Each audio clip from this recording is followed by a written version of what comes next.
que estaba detenido. Que tengo el gran honor de tomar la bienvenida a Kyabje Rinpoche y a Kyabje Drukpa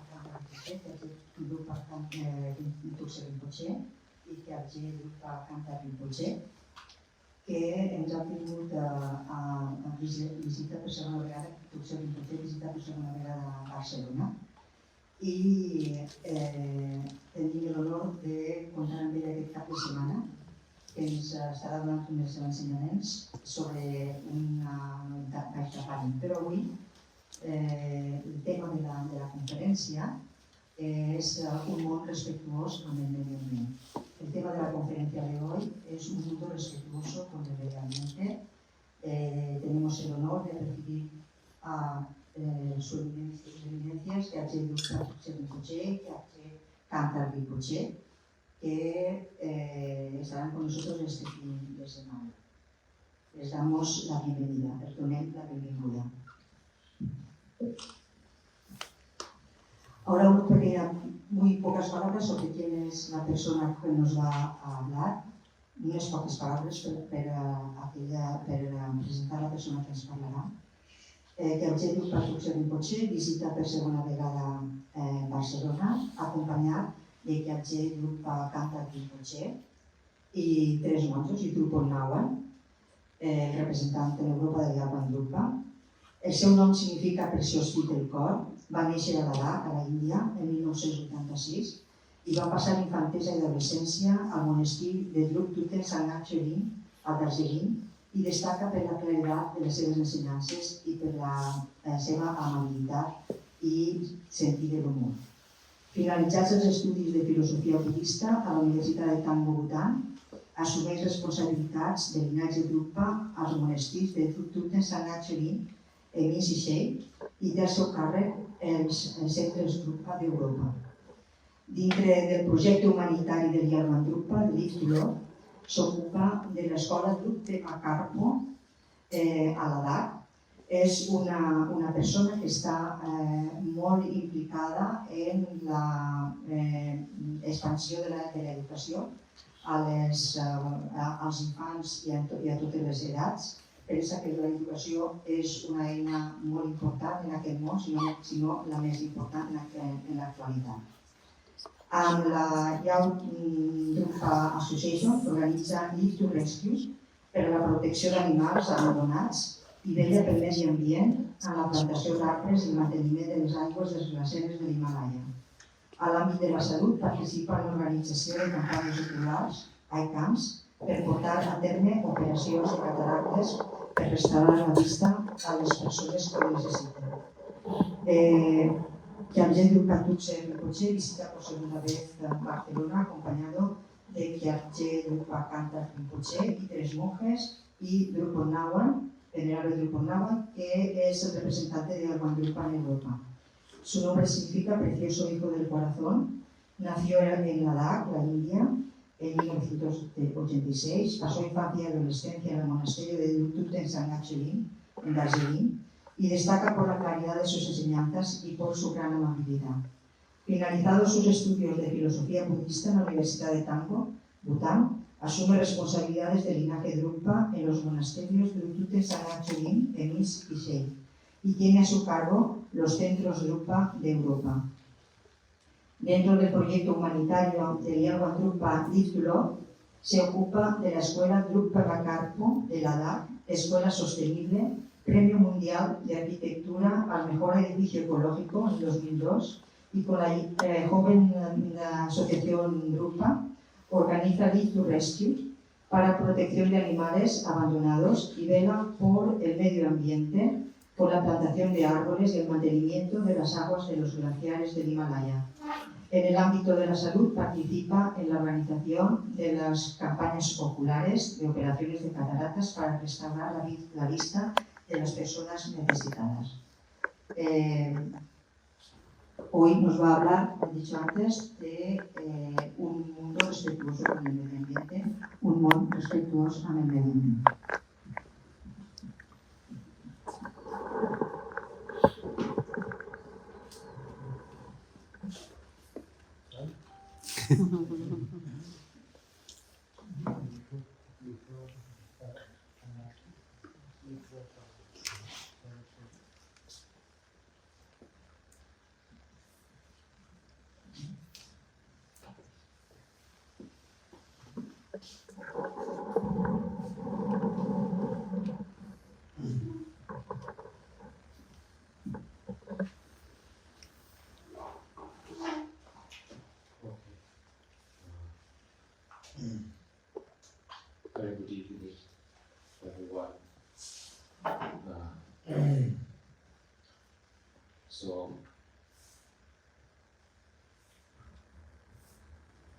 This is my first day in Barcelona, but not the first time. I came here about 6 years before. I guess so. I'm not very sure. So anyway, this time I'm back again here with invitation of our Sangha members here, our association here, and with all your kind invitation, I'm happy to be back here today. And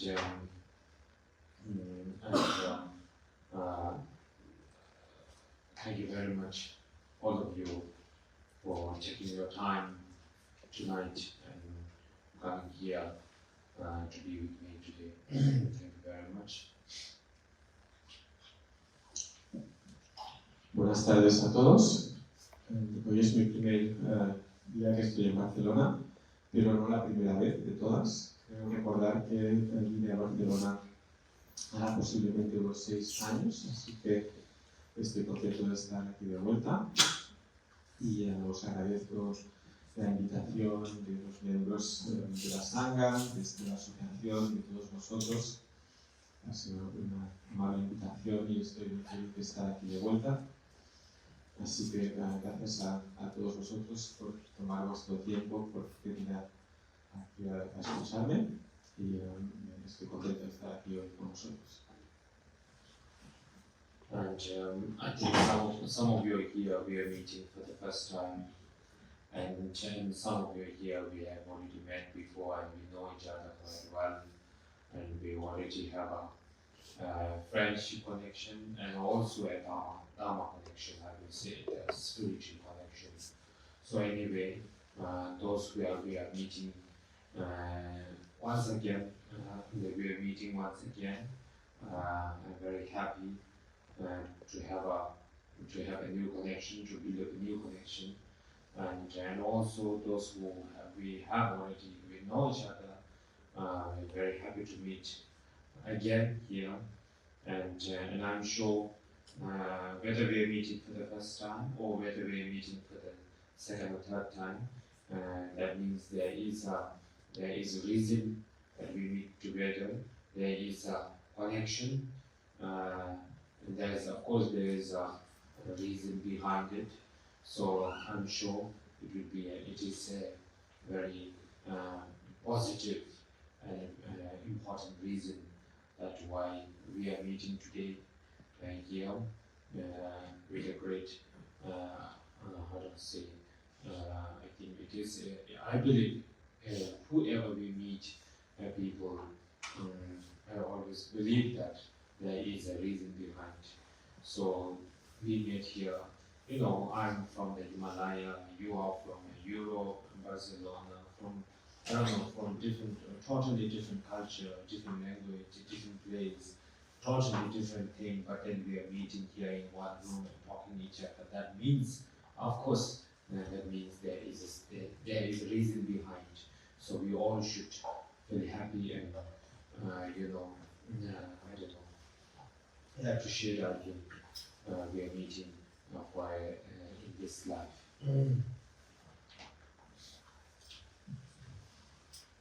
Para algunos de vosotros será la primera vez que os conozco. Algunos ya nos conocemos bien, algunos nos conocemos también desde Francia. Y con algunos tenemos una conexión de Dharma, una conexión espiritual ya de antes. Así que estoy muy contento de volver a veros, muy feliz de renovar esta conexión con cada uno de vosotros. Y una cosa que pienso, de la que estoy convencido, ya sea la primera vez que nos conocemos con algunos de vosotros, o la segunda, o la tercera, yo pienso siempre que hay una razón por la que se conoce a alguien, por la que se hace una conexión con alguien. Y sin duda esta conexión será positiva, una conexión importante y positiva por la cual nos encontramos hoy aquí. Así que siempre que nos encontramos con alguien, yo siempre pienso que detrás de eso hay una razón, porque Yo vengo de los Himalayas, vosotros venís aquí de Europa, estáis aquí en Barcelona, es otra cultura, otro lugar, otro idioma, y sin embargo aquí nos encontramos en esta sala y estamos hablando juntos. Tiene que haber algún motivo detrás de esto, así que aprecio esta circunstancia y me siento muy feliz por ello.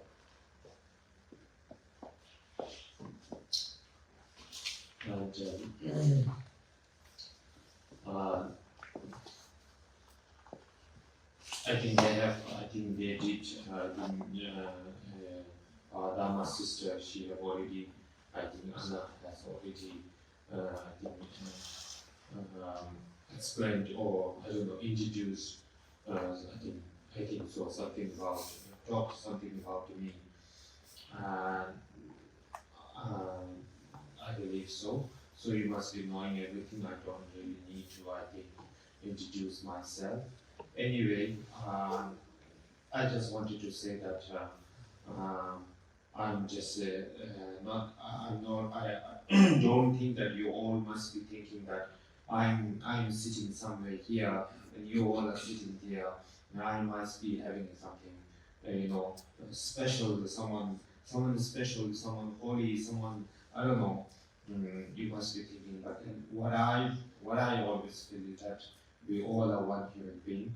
We all are seen, and just that today I have to talk, so that I'm just sitting in front of you and then I'm talking to you. That's why. That's the one reason. Other than that, we all are same human being. We all are going through the same situation. We all are, I think, we all are brothers and sisters. We all are friends, and don't think that I'm special or don't think I'm something else. We all are same, I would say, and just the difference is maybe looks wise is a little different, and maybe I think the way of living must be a little different. True understanding of I being a Buddhist monk, as you can see. So my way of living might be a little different from your way of living. Everybody has a different style of way of living, but not only that. I think since I'm a practitioner, I follow the Buddha's teaching. So through the understanding of Buddha's teaching, I may have some little different little more understanding or little different way of understanding of life, of whatever, of everything. I may see things around us or the world or myself in a little different way. I think so. Through my understanding of Buddha's teaching. So today I'm here. I will also try to share you some of few things. What I learned and what I experienced and what I know a bit about or what I understood through listening or following the Buddhist teaching, and also not only that, through my own understanding of environment. I think today's topic is about environment something, about the green way of living something. So about environment basically anyway. So we will exchange our thoughts and our thoughts on environment or a green way of living. Y aquí Ana, la hermana, ya os ha explicado bastante, ya me ha presentado, os ha explicado sobre mí, así que pienso que probablemente ya lo sabéis todo de mí. Ya os he hecho una buena introducción y no es necesario que me presente mucho. Pero en cualquier caso, lo que pienso ahora cuando estoy aquí sentado delante de vosotros, lo primero que pienso es que no penséis que por estar yo aquí sentado delante, pues que yo tenga algo de especial o algo de diferente. Lo que para mí es importante, como estoy yo dando la charla, pues estoy sentado enfrente y hablo. Por lo demás, tenemos que entender que somos todos seres humanos con situaciones muy parecidas, somos todos hermanos, hermanas, amigos, y por favor no penséis que soy algo diferente o especial, otra cosa. Aunque, por supuesto, puede haber pequeñas diferencias entre unos y otros, cada persona tiene su forma y de forma parecida, cuando hablamos del entorno, de la ecología, de la forma de vivir ecológica, esto no es una cuestión de religión, no es una cuestión de un país u otro, de un idioma diferente. El entorno es el mismo entorno en el que vivimos todos, es el mismo entorno para todos. Todos somos completamente independientes del entorno y todos buscamos la solución de cómo se puede preservar este entorno. Entonces, puede haber puntos de vista más religiosos o más científicos que pueden ser algo diferentes en cómo se piensa sobre esto, pero la preocupación fundamental es común, es la importancia de buscar maneras de preservar y de cuidar el entorno. Así que yo voy a hablar un poco de cómo entiendo esto desde el punto de vista budista. And I think about environment, it is one of the biggest challenging, and I think it's the biggest worry of whole world now. And everybody is looking for a solution, you know, to save the environment. Let's say about to save the water, to save the trees, to have a clean air, whatever, all these sorts of things, and then coming up with so many different solutions through a scientist or through a doctor, or through a technical, many things. Like an example, like I think nowadays we have, eco way of living, we say, which is becoming a very, very popular now, which everybody is talking about, like maybe driving an electric car, and also using, trying to reduce all the, plastics and many things. I don't have to repeat here today. So many things happening, I think, everywhere, in everything. It's about environment, eco, safe, green, all these things. And I feel, I think this is not a very, for some people, must be something very new topic or something very new thing. But then I think for a Buddhist point of view or through Buddhist teaching, I think this is not something very new or something very shocking. It is, I think, Buddha have already been spoken in his teaching from more than 2,500 years before.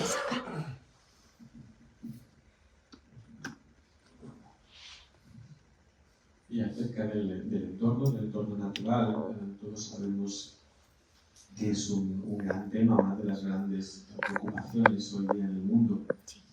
Así que muchas personas están tratando de buscar soluciones de diferentes tipos para preservar el agua, para los árboles, para el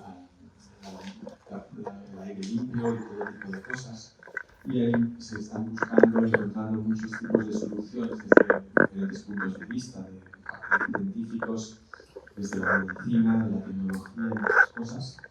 Así que hoy día el tema de una forma de vida ecológica es algo que se está volviendo realmente muy popular, que está en todas partes, todo el mundo habla de ello, se habla de cambiarse a coches eléctricos, de reducir el consumo de plástico y muchas otras cosas que no es necesario repetir ahora.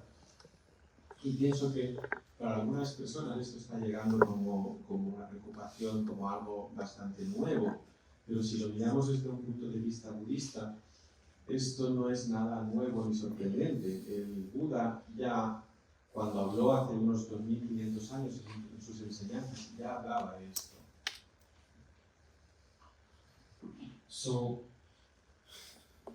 as I said, there are different methods and a different way that the whole world is looking to save the environment. And I think what I personally believe and think, and not only my personally, I think when I look at Buddha's teaching, I think in my understanding, it is all something to do about through your mind, not just only through your taking actions on, making, new electric things, this and that, I think, which is happening in this world. That's, of course, different way of thinking, but then what I'm thinking is that it's all about your mind. I think what we really need to change, if we really wanted to change, and again, we are the one who is again, destroying it. So we are the one who build up, we are the one who are destroying it. So I think we are the one actually at the end, we are the one who is playing all these games in this planet, like building again, destroying, again building up, again destroying. All these things we are the one who are playing. I think in one way, we human are we can see the most intelligent. We say we are the most intelligent and most clever, and I don't know whatever you call it, the best living being. But then in one way of thinking, I think human are the most horrible, living being. I will say who is at the moment in this planet. I will say the way we live, the way we live, the way we think, the way we behave. It's a really very sad and very difficult and very horrible, I will say.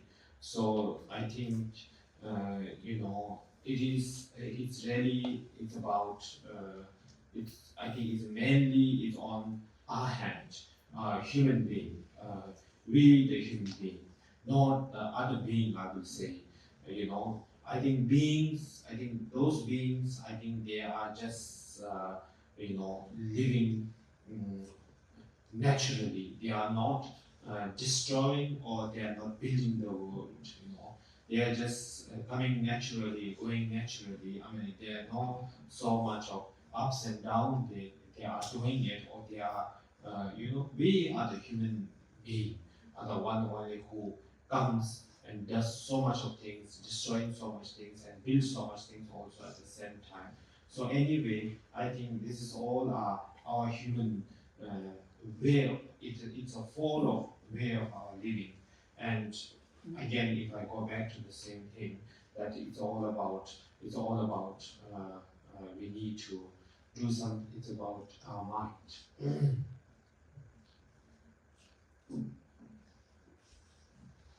Y si miramos el entorno, y el planeta, y el mundo y todo el universo, podemos pensar que nosotros mismos somos los que lo construimos, los que lo hacemos, y también somos nosotros los que lo estamos destruyendo. Somos nosotros los que estamos jugando este juego con el planeta, en el que construimos cosas, destruimos cosas, construimos esto, destruimos aquello. Somos nosotros los que jugamos este papel. Como seres humanos, somos la especie más inteligente, el mejor ser vivo de alguna manera, pero hay que también al mismo tiempo y en otro sentido somos lo más terrible, lo más terrible que hay en el planeta. Y esto, cuando miramos la forma en que los seres humanos viven y se comportan sobre el planeta, es muy triste y se crea muchas dificultades, es algo realmente terrible. Así que para nosotros como seres humanos está todo en nuestras manos.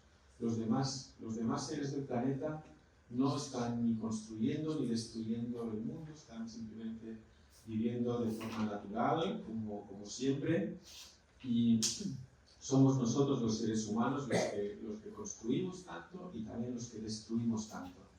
Y cuando miramos esto, lo que hay realmente al fondo, lo que necesitamos mirar y cambiar, todo tiene que ver con nuestra mente. So anyway, when just wanted to go back to the point that now the topic comes that we really need to save the environment. We need to save the animal. We need to save the tree. We need to save the many things that we need to save. So in order to save that, there are many methods coming up. As I said in the beginning, there are many different kinds of methods coming up now. I don't know, scientifically showing coming up with the different methods to save the environment. People who are in the machines, they are coming up with it, to save the environment. I don't know, through making many, different electric cars and solar panels and many things. So anyway, to save the water, you are reusing the water again and again, and many things. But I think until and unless we human beings, if we have if we don't change our desire, I would say, our desire that how much we need it, because this whole world, in example, the trees has been cut. Now the world is suffering without trees. Everywhere there's no trees. Why we cut the trees? It's because of it's our desire. We need to be look more beautiful. We need to be, I don't know. And now we say water. Why we are shortage of water now? Because we are so much of desire again. We need, or attachment, whatever you say. It's all about, again, we need, maybe we only can have 5 liters in a day we can use, or you can live with the 5 liters. But then, because of our desire, because of our, we can say ignorance, or or because of our anger, or whatever you say, we are using water double. In example, like everything we need how many shoes? We have only two legs, 2 legs, and we need only one pair of shoes. Or let's say maximum we need 2 pair of shoes, maybe to change. But then I think we have, 10 pair of shoes. Everybody has 10 pair of shoes. So everything that we want, and desire and attachment, these are the main which is causing, I think, harm to the environment. So until and unless if we human beings slowly don't change our behavior or don't understand about this, what I call it, this, what I call it now, let's say, desire or way of living, if we don't change that, then I think it is very difficult to think about or to save the environment in whatever we do.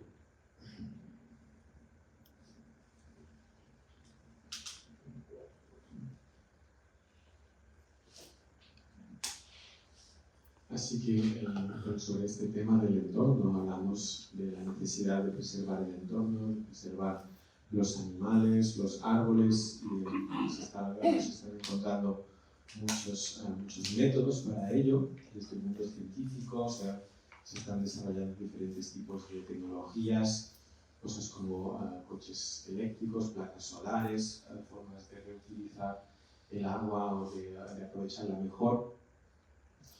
Pero fundamentalmente por detrás de eso, si no cambiamos lo que está realmente por detrás, que es nuestro propio deseo, cuánto sentimos que necesitamos.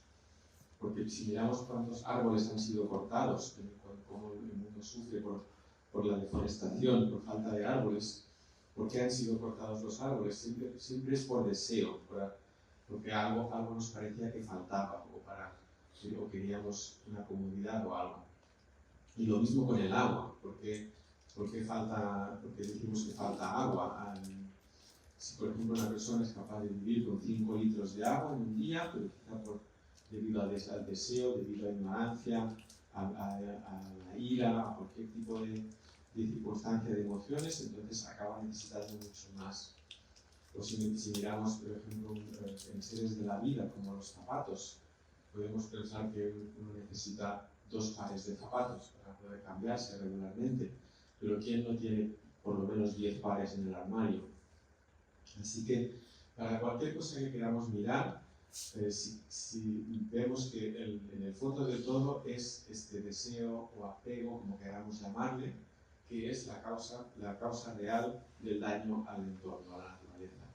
Y por lo tanto, para nosotros como seres humanos, tenemos que entender que será difícil que se preserve el entorno, que cambie realmente, que cambien las cosas, si no se actúa a este nivel fundamental de cómo funciona nuestro deseo. Desire, and the second thing, which is again very important, is selfishness. I think we human beings, I think we are, the way of our living is too much of selfishness. The one we say, me or I, the importance of yourself, and you are not able to consider others as important as yourself, and you are always the most important one. So that is the causing, of course, a lot of suffering on you for yourself, and of course for the people around you, and your society, your country, everything, and of course at the end, again, it comes to the environment. When you want to do, when you just want this, that, which is everything that you want. An example, like the whole world is destroying because of our selfishness. Like in example, each and everybody, each and everyone is using how many unnecessary, let's say like water, let's say like all the clothes, like how many clothes we have 10, 20, 30, 40, 50, I don't know, we have only one body, but then we have hundreds of clothes. It's because of selfishness. That's what we say. I am the most important one. I want, being is such a selfishness, and also everything in terms of whatever consumes lots of water, lots of these, and destroys these and that. I don't know, killing thousands, millions of animals. So many things happening, which is all these negative actions, negative thoughts, negative emotions, everything which is taken by each and all of us it's all because of selfishness, and it's all because of our desire. When there's so much of selfishness, then the desire starts. So basically, it's a part of suffering. It is a suffering. It is a suffering. It is a very big suffering for all of us. The desire or the selfishness. So until and unless we human beings, each and all of us in this planet, until and unless we reduce our selfishness, so-called me or I, and if we are not able to offer our love and compassion towards others, or share your love, compassion to all of us, until and unless that, I don't think that it is a very big challenge, to save the environment. Whatever we save, but then if we don't change our way of mind, way of thinking, I think it's going to be the same thing. It's going to be the same thing. How much machine or whatever we do.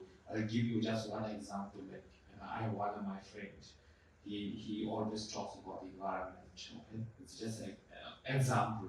One of my friends, he says, "Wow, the water needs to be saved. That needs to be saved. This needs to be saved." Okay, very good. But then he sold all his diesel car. He's saying it pollutes, right? And he sold his petrol car. So all his cars are sold, and he had 2 cars. Only one diesel car, one petrol car. Both the cars are sold, saying that he needs to save the environment. And he bought an electric car. But he bought 4 electric cars. Saying I'm saving the environment. So yes, maybe he has reduced a little bit of polluting. But then sold 2 cars and bought a 4 electric car, right? So basically same thing. Yeah, he changed the way of maybe just exchanged a little bit, but his desire is still there. His selfishness is still there. So until it does, even you change the machine, it's the same thing.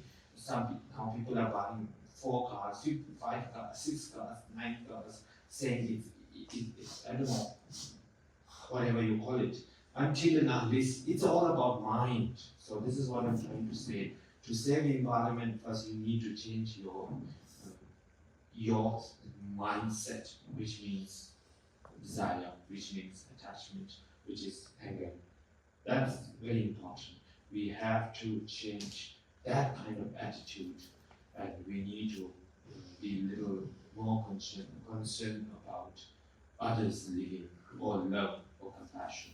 That is, so only through a love and compassion we can save the environment. This is what I always think.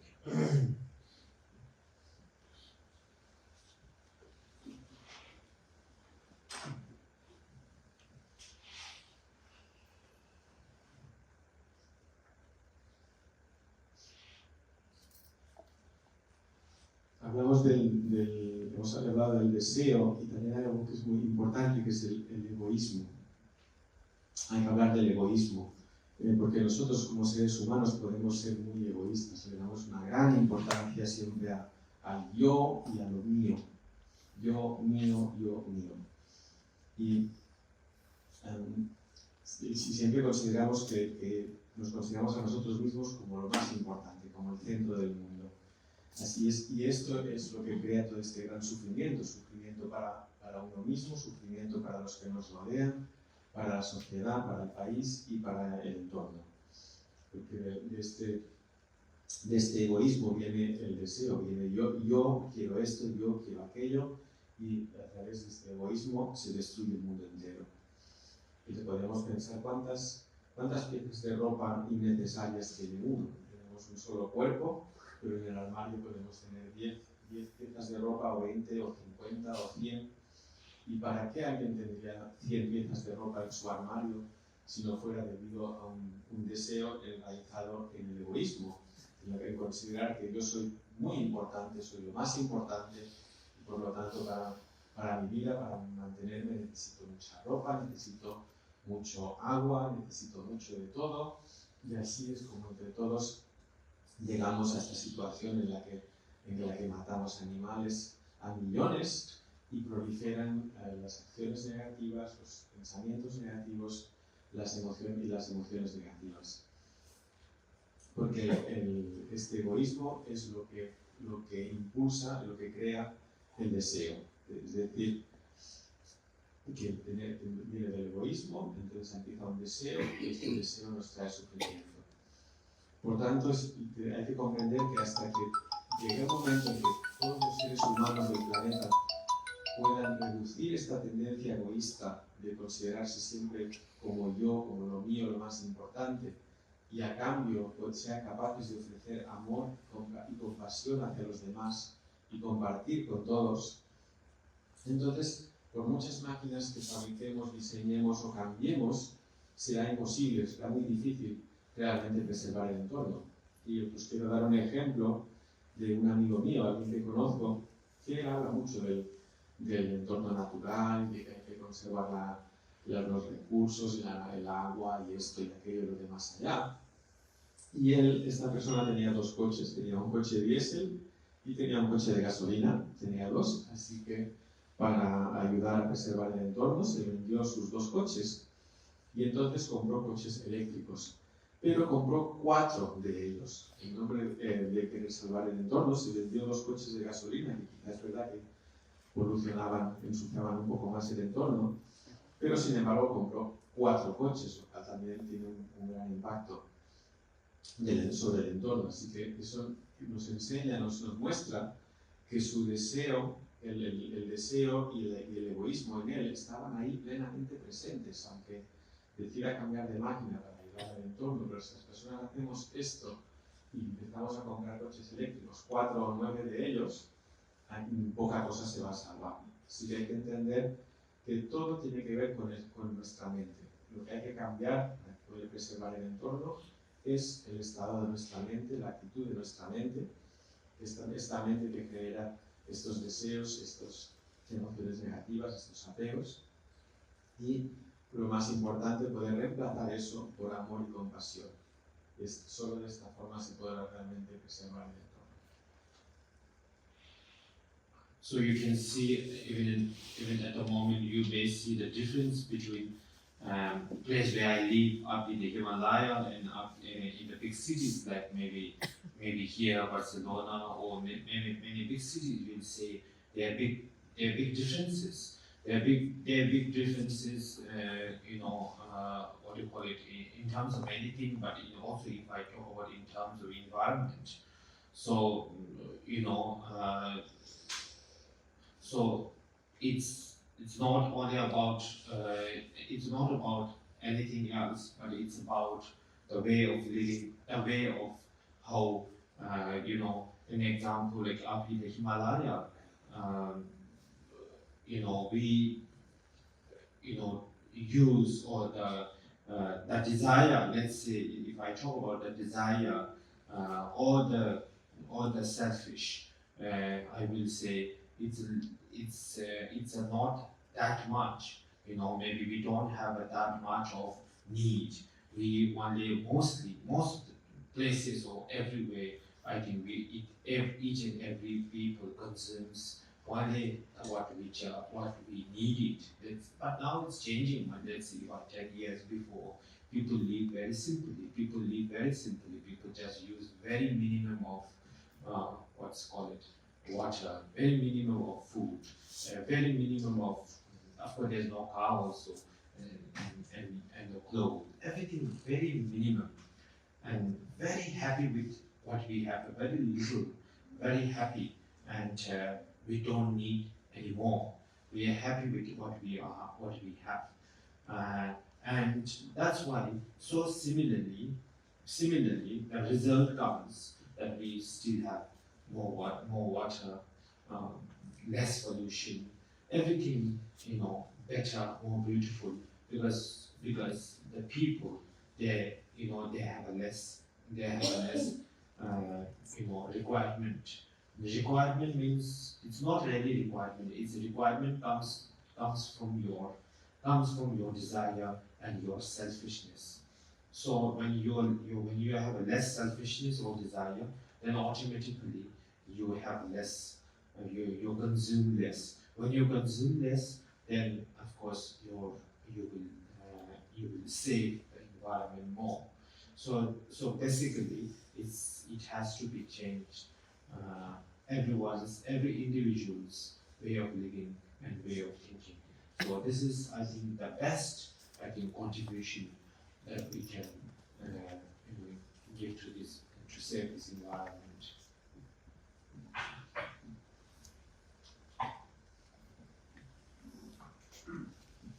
Si miramos el lugar donde yo vivo, en los Himalayas, donde estamos nosotros, y lo comparamos con grandes ciudades, aquí como Barcelona u otras, vemos que a nivel de entorno hay grandes diferencias. Y quizá puedo explicar que en el Himalaya parece que la fuerza del deseo, la intensidad del egoísmo quizá no es tan alta, las necesidades de las personas pues, a veces son modestas, los recursos que cada persona consume, utiliza, son menores, uno utiliza aquello que necesita, pero vive de forma muy sencilla. Y también hay que reconocer que esto está cambiando. Pero si miramos cómo se vivía allí, por ejemplo, hace 10 años, cada persona gastaba poco agua, poca comida, no había prácticamente coches, poca ropa, y había un sentimiento de ser feliz con lo que uno tiene, no necesitar más. Y el resultado de esto es que allí todavía tenemos bastante agua limpia, el aire está bastante limpio también, el entorno es bello, y esto viene directamente de que las personas tienen menos requerimientos. No nos engañemos, no es solo requerimientos, lo que quiero decir es menos deseo y menos egoísmo. Porque cuando uno tiene menos deseo, menos egoísmo, automáticamente va a consumir menos y esto significa que el entorno será preservado mucho más. Así que si algo todos hemos llegado a entender que tiene que cambiar a nivel de todas las personas y en el mundo entero, quizá esta es la mejor contribución que nosotros podemos ofrecer para salvar preservar el entorno. So basically, the best gift to all of us, to yourself, and of course to your society, your country, your nation, your people, your family, and of course to environment. I think the most important is that we need to practice love and compassion, which is the most important. And then the most powerful, I think, weapon or most powerful gift, I will say, to save everything from yourself to your people, to your society, to your nation, and up to the environment. So love and compassion is something which we do have. We all of us, we are born with love and compassion. But then, unfortunately, our love, the one which we have a love, so-called love, we are born with very pure love. Actually, all of us, we are born from the baby, or from the mother. When we are baby, we are born with a very pure love. But unfortunately, it turns into a very selfish love, very selfish compassion. You love only because if there is a reason, if there is something that you will get it, or if there is you love for something that in return, that's something that you want with expectation, I will say. Nowadays, love is with expectation. Compassion is with expectation. You know, an example like what we use the word I love you. You know, when somebody says I love you, and your expectation is love you too. You know, if there is no love you too, and your I love you is also like no meaning, right? So whenever there's I love you, there is always that you are expecting is I love you too. When there's no I love you too, then your love is also gone. You know, there's no love. You know. So this is what love is at the moment. Love is very strong, very important, very beautiful, but then it's full of expectation. Full of expectation. And what love is happening at the moment in this 21st century with all of us, love is full of expectation. You know, you love, I think, anything that you love your husband, you love your boyfriend, your wife, you love even your dog also, you know. People here nowadays, they say, oh, I love my dog. When they say, oh, come, you know, you are expecting the dog to move the tail first, maybe jump for you, know. And that is very good. Wow, my dog is so beautiful, I love. Maybe when you say come, maybe if the dog bites you, then your love is finished, you know. There's no love for dog. It's it's finished, you know. And then if you say I love you to somebody, if somebody didn't answer you, that love is also finished, you know. So anyway, our love is full of expectation, that I want something back, you know. I want something back. So that's why expectation is always there. To love, we have expectation. Everything is there because we think that because of our selfishness, you are so important. You want everybody to love you. You want everyone to respect you. You want everybody to care, everyone to care you. So that's why. And other things are nothing is important. So until and unless you are not able to offer your pure love to your people, to the world or to the environment, we cannot save the environment, we cannot live happy, and we cannot we cannot receive a true love also. That's why nowadays where they're saying where there's love, there's a pain, right? Why there's a love, there's a pain. Love has a pain because love has a, what do you call it? Expectation. That's why it's turns love. There's sometimes I see in some article where there's a love, there's a pain. You know? So that's so that's why it's coming. You know, so that's very important now. Anyway, the true love and compassion is the only one where we can really change the whole world.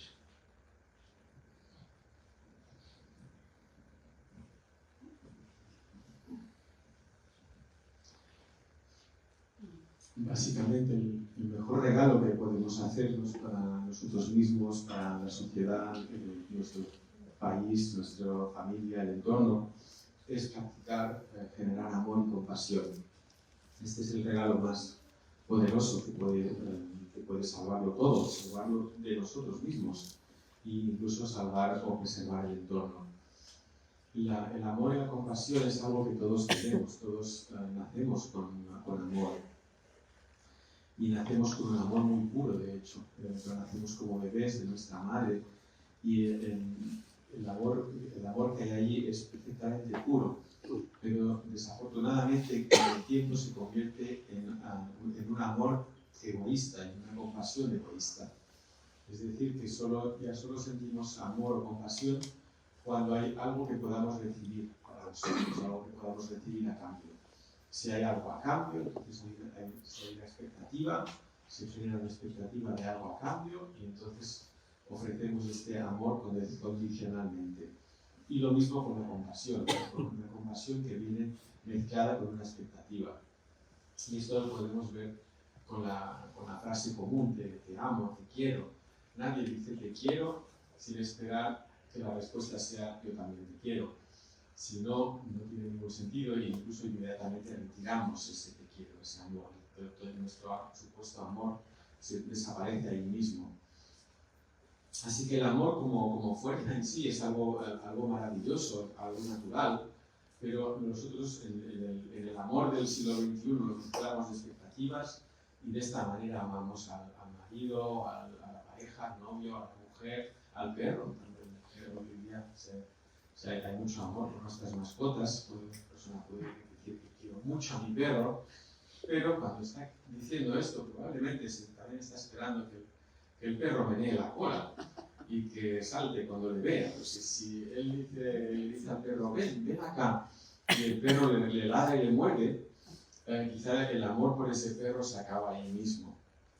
Así que todos esos son ejemplos de cómo nosotros le ponemos expectativas de algo de vuelta para nosotros, y esto es la señal del egoísmo, de que estamos considerando que yo soy lo más importante, y el amor, el cuidado, todos queremos que nos amen, que nos cuiden, pero nos ofrecemos este amor con expectativa.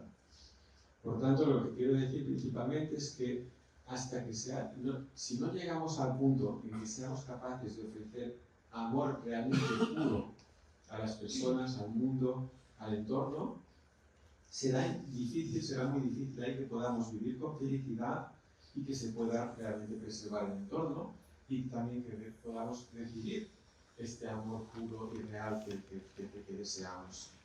Y de ahí, el otro día estaba leyendo, como dice en un artículo, una persona modernamente, dicen que ahí donde hay amor hay dolor.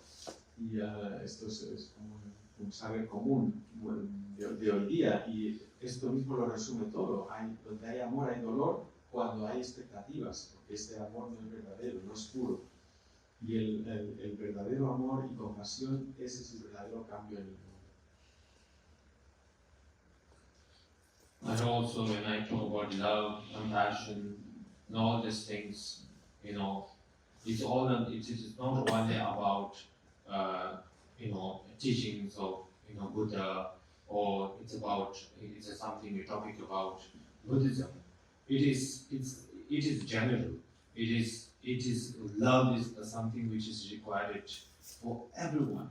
It's not about one religion or something. Even a dog, even a cat, even a small insect, fish, animals, everybody needs to have a love, needs to have a care. So only through only through a pure love and care, love and compassion, I will say, and we can also ourselves also, if we are wanting to live happily, and only through that if we can live happy. Otherwise, as we all are looking for happiness, and happiness, as you all maybe know that, happiness is not exist anywhere.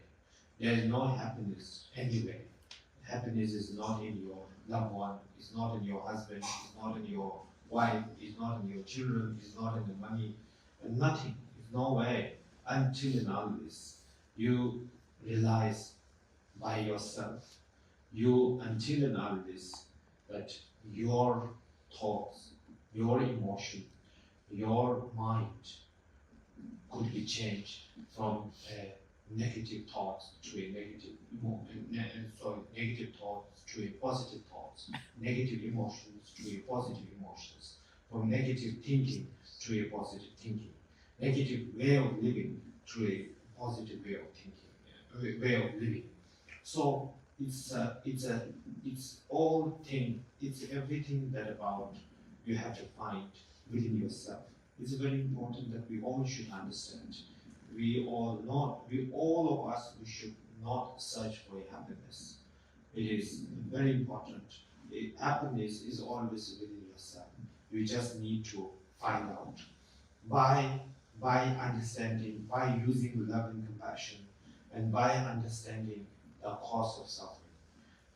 The cause of suffering is our attachment. The cause of suffering is our desire. The cause of suffering is our anger. The cause of suffering is our ignorance. So these are all the sufferings.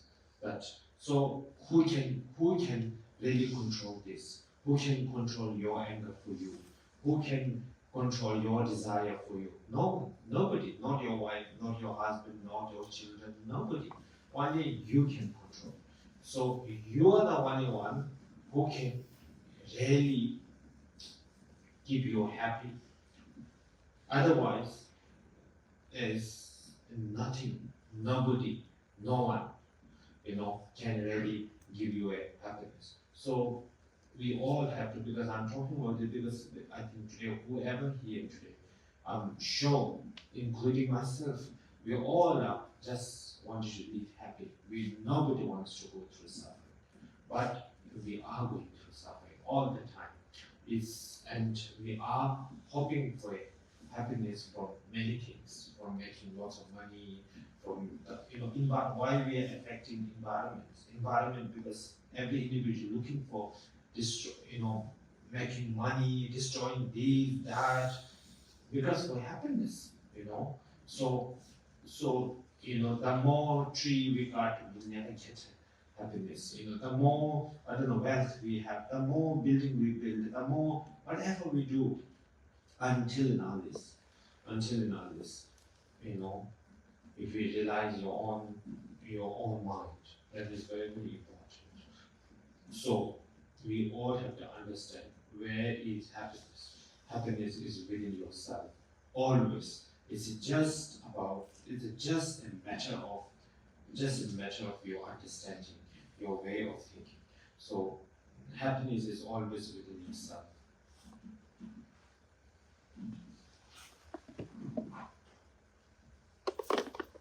Acerca del amor y compasión, quiero decir también que esto no es solo una cuestión de enseñanzas budistas, no es solo una cuestión de budismo, sino que es algo general. El amor es algo que necesitamos todos, no es algo que pertenece a ninguna religión en particular. Y incluso los perros, los gatos, los peces, los insectos, todos necesitan amor y cuidado. Pero solo con este amor y compasión y podemos decir cuidado puro que nos podemos ofrecer a nosotros mismos es la única forma que podemos encontrar para que nuestra vida sea feliz. Es la única forma posible. Porque lo que ocurre habitualmente, que aunque sabemos todos buscamos la felicidad, pero tenemos que entender que esta felicidad no existe en ningún lugar. La felicidad no está en nuestra pareja, en los hijos, en el dinero, no está en ningún lugar. Sino que lo que tenemos que comprender siempre por uno mismo es cómo son nuestros pensamientos, nuestras emociones, nuestra mente, y poder cambiarlas de pensamientos negativos a positivos, de emociones negativas a positivas, y de una forma de vivir negativa a una positiva. Eso tenemos que descubrirlo por nosotros mismos. Así que realmente la felicidad siempre está en nosotros, siempre está en el interior. Eso necesitamos comprenderlo y descubrirlo y entender de verdad cuál es la causa del sufrimiento, que es el deseo, la ira, la ignorancia. Y estas cosas somos nosotros mismos los únicos que podemos controlarlas. Nadie, mis hijos o mi mujer, nadie puede controlar mi ira o mi deseo. Así que somos los únicos que podemos hacernos felices a nosotros mismos. Nadie puede darnos la felicidad, porque habitualmente todos entendemos que queremos la felicidad, pero y que no queremos sufrimiento, pero cuando esta felicidad la buscamos fuera, la buscamos en el dinero, la buscamos en el éxito, ahí es donde se destruye el entorno. Por muchos árboles que se corten, esto no nos va a hacer más felices. Por muchos edificios que se construyan, esto no va a aumentar la felicidad. Sin embargo, cuando realizamos nuestra propia mente, es decir, cuando comprendemos que la felicidad siempre está en nuestro interior, en nosotros, y cambiamos nuestra forma de pensar y nuestra forma de vivir, ahí es donde puede ser. You have to understand one thing I also wanted to mention here, that I always do, that whatever is happening within yourself, good, bad, nice things, beautiful things, everything, whatever is happening around you, we have to always understand, and that it's everything that is your creation, that you have to understand. It's very important. It's your way of thinking, your way of thoughts, your way of your creation. I always say, there's nothing like the more positive you can create, your friend, your wife, your people, the more positive will happen. The more negative you create, and things becomes negative. That's for sure. Some negative people, like some people they are always negative by themselves. So everything is negative for them. Even if you meet the best person in the world, meet the person, and for him it will become the worst person, because this is what he will create. So everything is your own creation. There's not something which someone will create for you, or the God create for you, what it create for you. Is you have to understand everything is your own imagination, your own creation. So we, by understanding, slowly, step by step, by understanding, if we really we are looking for something happening or something nice or something beautiful, as always, the most important, rather than we are trying to make things beautiful, things better around you. There's no point. There's no point for making others more beautiful or more better, because these things are not in our control. Not in our control. You will make today beautiful, but then tomorrow it will break. Now, one day you have a control is your own mind. So if you can create your mind a positive, a better way, and everything. Today, if your mind is very, when you're happy, your life also looks, you like more, right? When you are unhappy, when you are angry with something, you see your wife is, or your husband is also something very bad, So when you are happy, my wife, you like to hug. My husband, you like to hug. When you are not happy, you don't like to hug. You just want to go away. So this is your create. You don't like to talk to her. You don't like to talk to him. You just don't even want to see. You don't like the message also. You like to delete your own creation. So it's all your creation that we have to, first thing we have to control, we have to make our mind that we are able to create a better way. Then everything becomes beautiful. So that's something which we all need to understand. It's not about a Buddhist or anything, but it's anyone can practice that.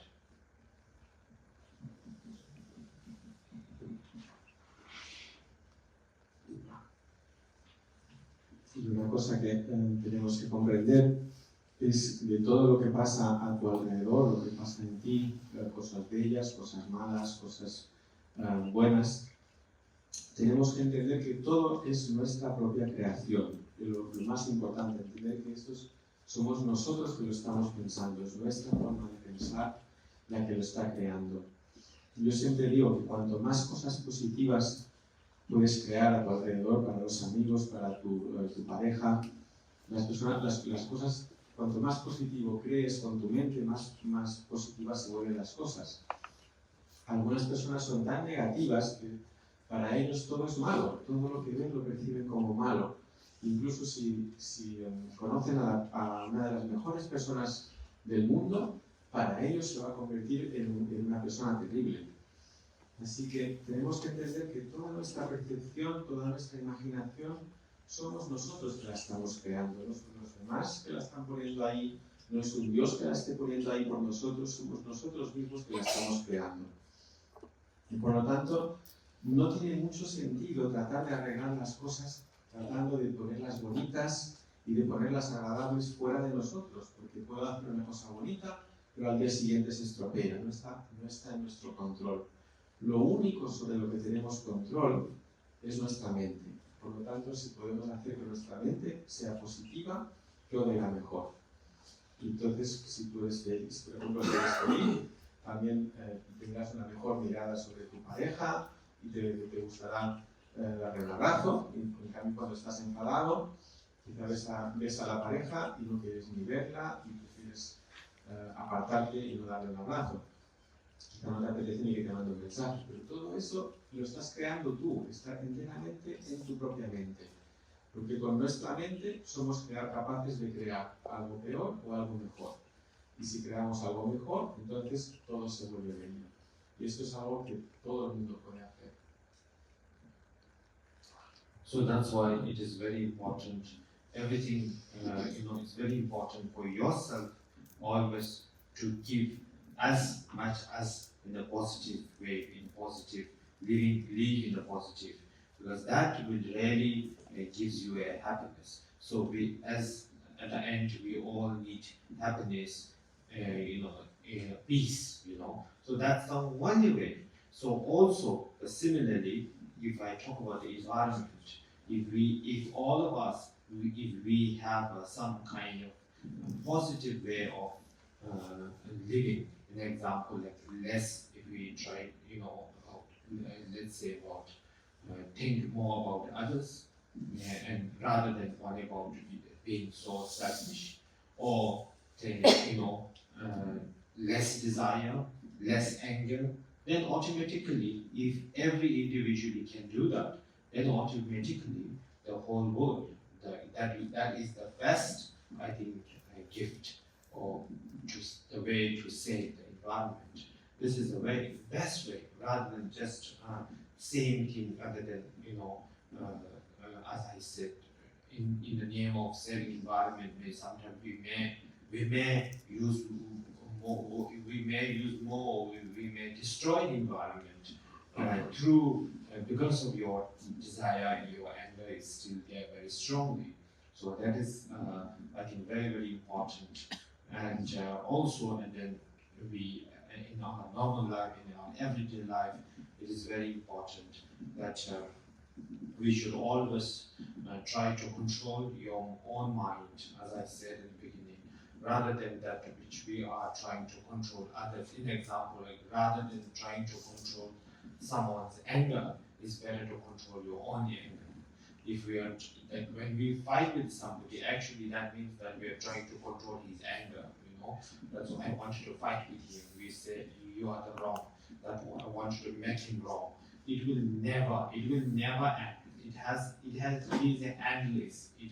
We can see now in the world what's happening recently, Ukraine, this, that, so many things the countries are fighting.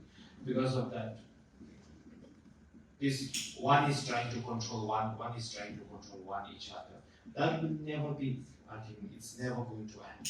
So even with two persons, it's never going to end. It will only end once your own anger is stopped. Once your own anger says, with the practicing of forgiveness, if your anger is down, then automatically all other things around you, the angers have no place to disturb you. In example, there was also I'll just give you, there's one example during the Buddha's time. There was one person came to Buddha. It's a story. One person came to Buddha and yelled on Buddha, saying, you are the bad, you are this, you are that, you are bad man, you are this. So many things to Buddha, and trying to make him, but then Buddha didn't say anything. Buddha didn't say the first thing, he didn't say anything, second thing, he didn't say anything, and last thing, he just keeps smiling. He just keeps smiling. He just tried to make the person just keep smiling. And after keep smiling, the person also got tired, and he was also smiling back. So both of them are just smiling, There's nothing, it's just finished. The story is complete, just smile, which means love, which means you just love the person, and that's the best. Otherwise, once you stop, second, third, fourth, fifth, whole life, you have to fight with anger, which is very painful for all of us. So anyway, I just wanted to say that the most important thing is that we always try to look yourself, control yourself, and try to find the happiness within yourself. And there's nothing better than this.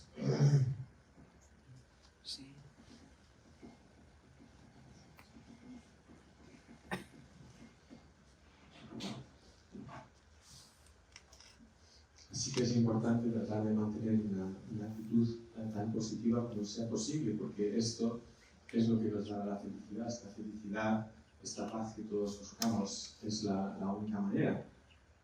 Y también cuando hablamos del entorno, si queremos tener un mejor impacto sobre el entorno, hablamos de una forma de vida positiva. Esto también viene de pensar en los demás, en vez de pensar sobre uno mismo, de tener menos deseo, menos ira. Y si cada individuo pudiera hacer esto, este sería el mejor cambio, el mejor regalo y la mejor forma de preservar y salvar el entorno. Porque muchas veces lo que ocurre es que incluso el nombre de la ecología del entorno, en vez lo que hacemos es cambiar de una cosa a otra y usar más, y se acaba destruyendo incluso más.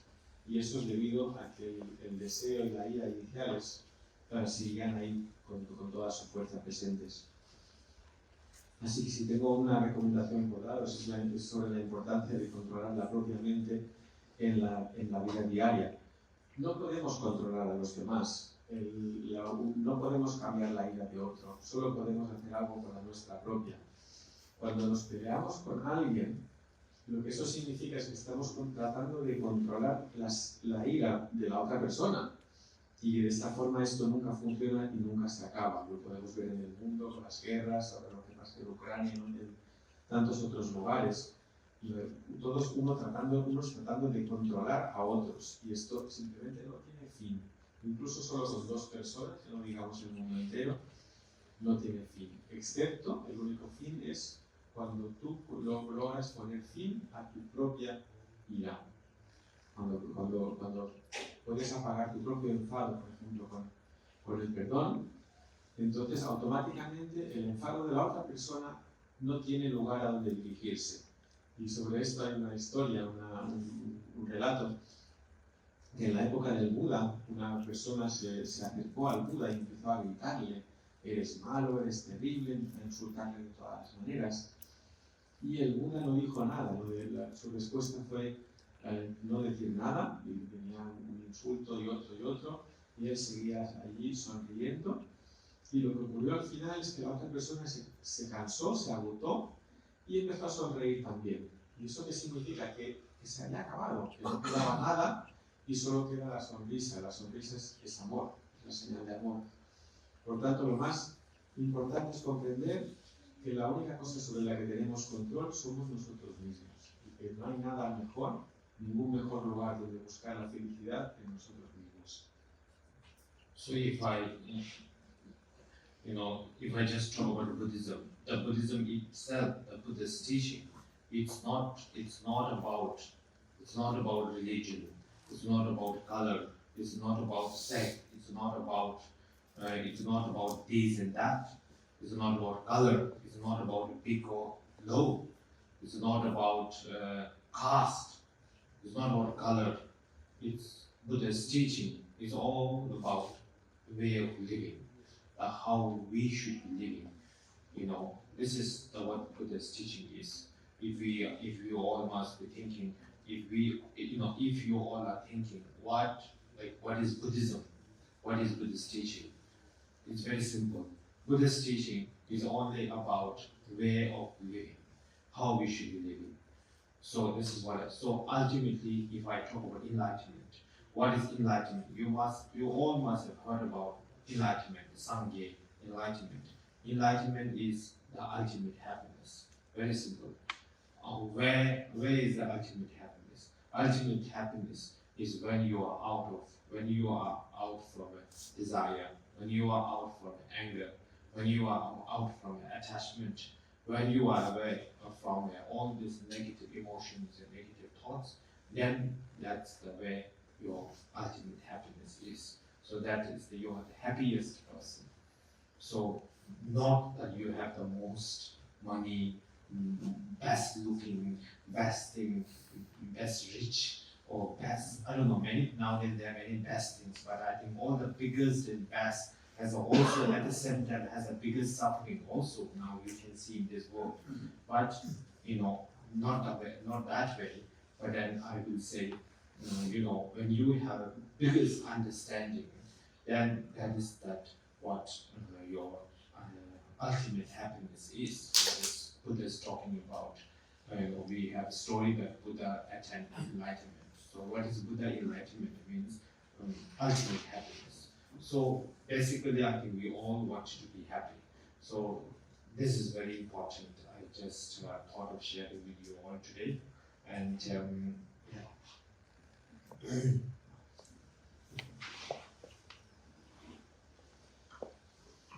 Y cuando acerca de las enseñanzas budistas, las enseñanzas del Buda, las enseñanzas del Buda no son un tema que tenga que ver con el color, con algo religioso, con que una persona sea grande, importante o pequeña, no tiene nada que ver con el sistema de castas, es todo sobre el modo de vivir, sobre cómo la forma de vida y cómo hacerlo. Si queremos resumir de forma muy sencilla qué es lo que enseñó el Buda, es muy sencillo. El budismo es todo una forma de vivir, cómo podemos mejor vivir. Y en el budismo se habla de iluminación, se habla del Buda, de Sangye. ¿Y qué significa esta palabra iluminación? Es la felicidad última. La felicidad última se encuentra cuando el deseo, la ira, la ignorancia, el apego, todas estas emociones y pensamientos negativos, cuando se han agotado por completo, esta es la felicidad última. Y esta felicidad última se le da el nombre de iluminación. Así que, no como hoy día que se habla de que este es el más rico del mundo y este es el más guapo, y cada una de estas cosas supuestamente mejores, que todas tienen mucho sufrimiento que va con ellas, pero no es así, sino que realmente es la mayor comprensión de dónde está y qué es la felicidad última. Esto es lo que nos enseña el Buda. Así que hablamos de Buda, hablamos de iluminación, simplemente significa la felicidad última, esta felicidad que todos deseamos. So before, I think that's all for today. I think we do still have, maybe if you are not joining, then we still have tomorrow and day after tomorrow, we still have 2 more days to talk about it. I may also talk a little more about all these things. So for today, I think that's all for today. And so before we conclude, I just wanted to give you just 2, 3, let's say about 3 or 4 points or maybe tips that which you can keep in mind and practice always. So before I conclude.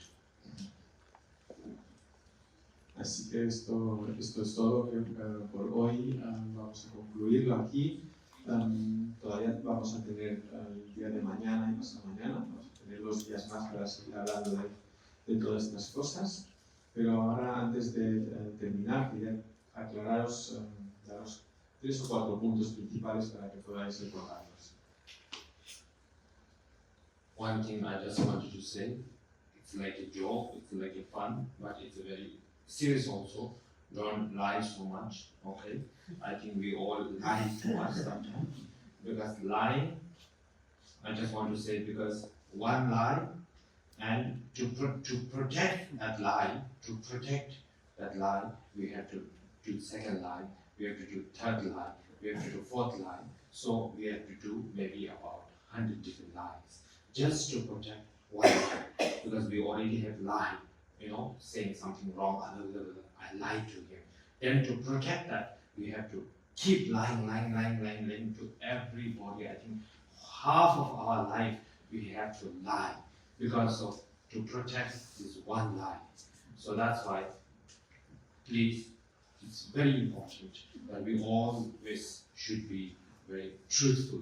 The truthfulness is very important, so that one of our suffering, or that we will be free, that we are always true, and that we have not lied. So don't lie. It's one thing I want to advise.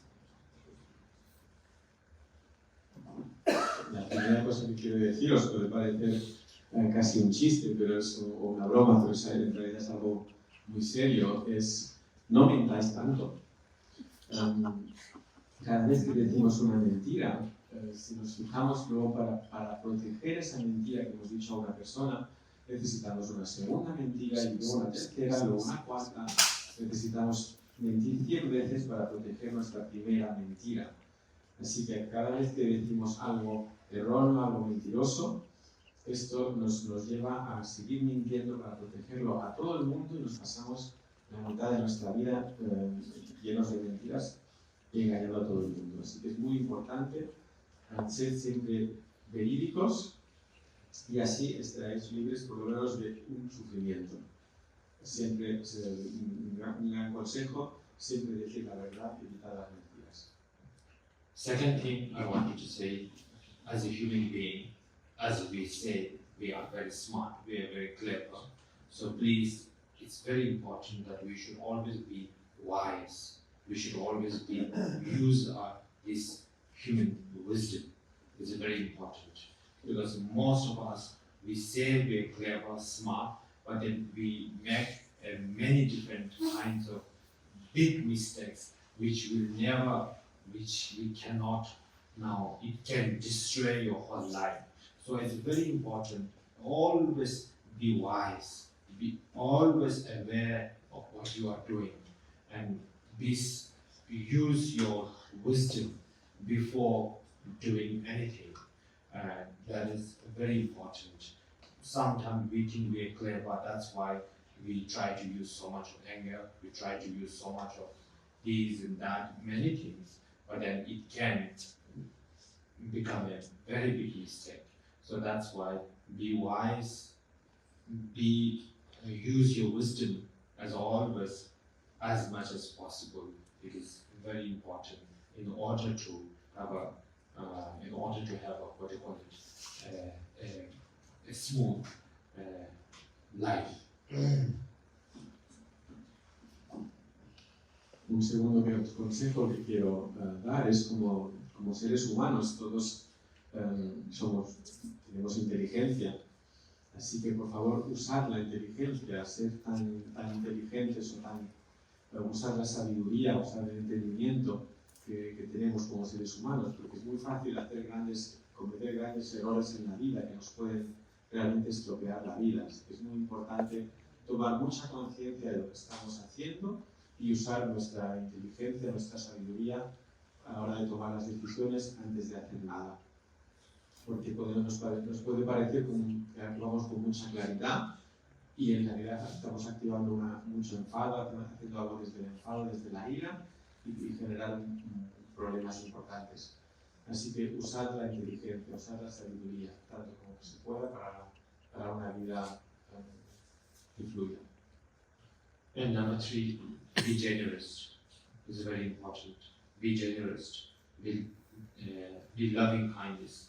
Try to give love, kindness, and generous. Practice the generous as much as you can.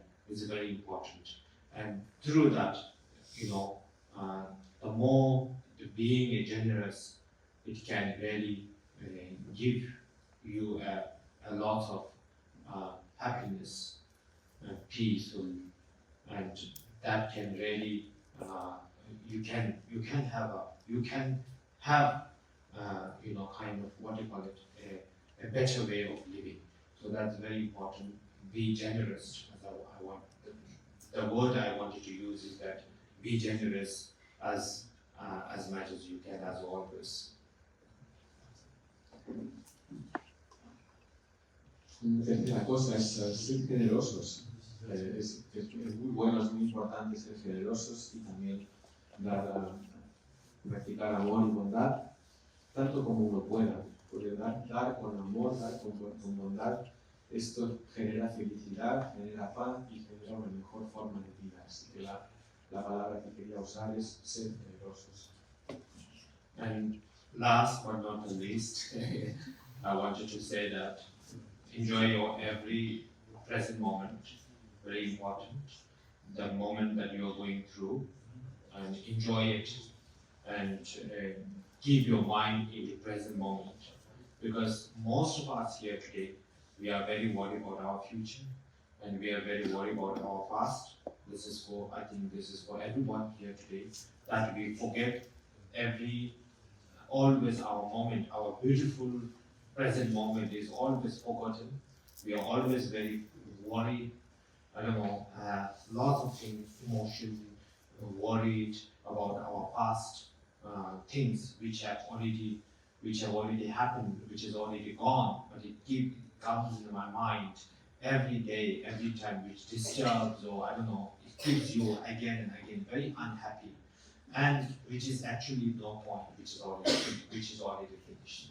And I think most of us are very, very worried about our future, which is not yet to come. Maybe it will happen, or maybe it may not happen, but we are very worried about that. And in between these two things, we always tend to forget our present moment, which is very beautiful, which is very nice, which we have to make it more beautiful, more nice, more meaningful, so that our future will automatically become beautiful and nice. So that is my last advice to you all, that be in present moment, enjoy your present moment, that you have everything, you have good health right now, you have a beautiful face, you have a beautiful body, you have a beautiful wife, you have a beautiful husband, you have a beautiful kids, you have a beautiful house, you have a beautiful job. You have to enjoy it. It's very important. And you have to appreciate this. This is very important. So with that, my advice, I would like to say thank you very much for taking your time and listening to this person.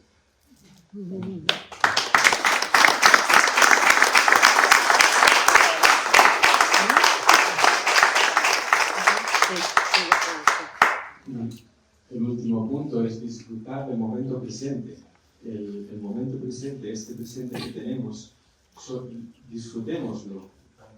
La importancia de mantener la mente en el momento presente. Porque muchas veces estamos preocupándonos sobre el futuro, sobre el pasado, y nos olvidamos de la belleza del presente. Sobre el pasado generamos emociones, nos viene a la mente, nos distrae, nos perturba, pero en realidad es algo que ya pasó. Entonces no sirve de nada. Y con el futuro pasa lo mismo. Pensamos en cosas que pueden suceder, pero puede que vengan así o puede que no sucedan así. Y en mitad de los dos nos solemos olvidar de este momento presente, la belleza de este momento presente. Así que mi consejo es darle sentido y encontrar, disfrutar la belleza del presente. Porque ahora mismo tenéis las circunstancias, tenéis un buen lugar, tenéis posiblemente salud, el cuerpo, hijos, familia, trabajo, todas las circunstancias que tenéis, apreciarlas y disfrutarlas en el presente. Ese es mi consejo final. Thank you very much once again for listening, and also for all the organizers who organized this evening. It was very nice meeting you all, and I hope maybe from tomorrow we'll meet again. If not, then I hope that we will meet again in the future. Thank you very much, and wishing you a very good health and a meaningful life. And it's a little late, but then better than no. A very happy New Year to you. Thank you.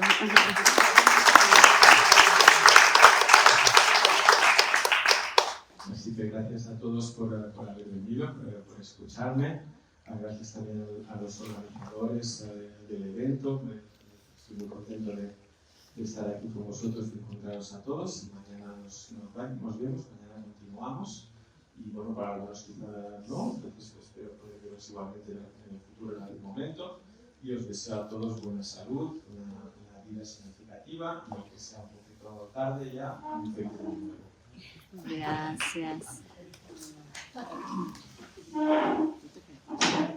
En particular, voldríem agrair la presència aquí a la sala d'en Carles Armengol, director general d'Afers Religiosos de la Generalitat de Catalunya, de Sara Belveida, la Sala Belveida, comissionada intercultural i pluralisme religiós de l'Ajuntament de Barcelona, la Glòria Puig, presidenta de la Coordinadora Catalana d'Entitats Budistes, i el Sergio Arévalo, director o codirector de l'associació Associació de la Diàlisi Religiós.